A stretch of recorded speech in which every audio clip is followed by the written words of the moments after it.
Okay, so we've got some random questions here sent in by our wonderful readers of the Waikato Times, 1 minute each. I think to make it easier, we'll start just at the right-hand side like this and go down that way, and then we'll start at the left-hand side and come back that way, so we'll alternate.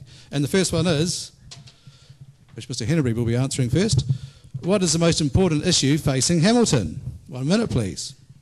Well, I think right now the Times has called it the CBD, and I think it is important with nearly 20% of the shops empty in the city. We need to redevelop, and I think we can do that without costing the ratepayer another penny by diversifying. We own some fine buildings in the city. We can move those on and put money into some more fine buildings. The government's talking about centralising its offices. Hamilton's central, so why don't we get in on that act? Another 300 to 600 office workers in the city will actually fill the boutique shops and the cafes, etc. I'm also looking at bringing in the coaches that go past Hamilton, 50 every day. You bring them, it's in direct economy, it's direct money into the city. These people, if you make one way, Cairo Street, Alexander Street, get 20 buses in there in the morning, they offload, there's tens of thousands of dollars coming into the city right now. That is what we should be doing, because we're not marketing the Hamilton city, central and its rivers properly. There's straight economic benefit by doing that. Mr. Geelan. I think the most important issue is encouraging participatory democracy. When 12,000 Maori people couldn't even vote because their papers weren't recognised, when 30% of people will vote and they'll get in on a majority because the majority haven't voted, I think also a council forum line where they do what the people want, which is very important. One issue that came up last week was buses without rooftops on them. And they need to do what the people want them to do. We need a government for the people. So to me, participatory democracy and the people, the council doing what the people want, okay? So we need to have a binding citizens-initiated referenda with local binding referenda, so you, the people, decide on the issues. Thank you. Mr. Simcock. The most important challenge facing the city over the next few years is how we absorb another 100 or so thousand people and improve the quality of life of our citizens.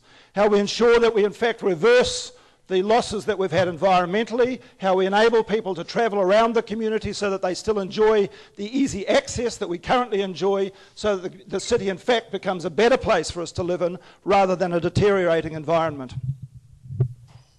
Ms. Lewis.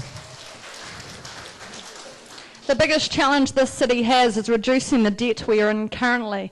And what's interesting to note is the current mayors are in a competition on who can spend the most money to buy themselves into politics. We should be looking at who has actually spent the least, because those are the people that are going to benefit from spending the least and get the most. Ms. Hardacre. Most important issue is the growth of our city. We need to have a proper vision to make sure that we grow properly. We've grown substantially to the north and forgot about the south. The problem with that is that we've got a dying CBD. That is about growth. So what we need to do is get the balance right. We need to grow to the south, not more to the north. We need to fix the CBD. That's part of growth. That's the growth strategy. How do you fix the CBD? You get the employers back in there. Why won't the employers be there now? Because the costs aren't right, the development rules are wrong, and the planning rules are wrong. That's 10 years of that. We need to fix that. That will bring the people back, and that will make the shops active and vibrant again. Mr. Johnston.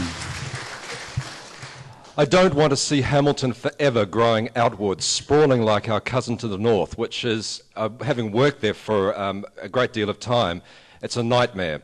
I want Hamilton to be a compact city, a city that's building itself upwards. That also makes it a sustainable city. There is also the great opportunity to link us closer together with Morrinsville, Cambridge, Te Awamutu, Ngaruawahia, Huntly, and most importantly, I think, Raglan. We get that all happening, we can have the best metropolis in the Southern Hemisphere.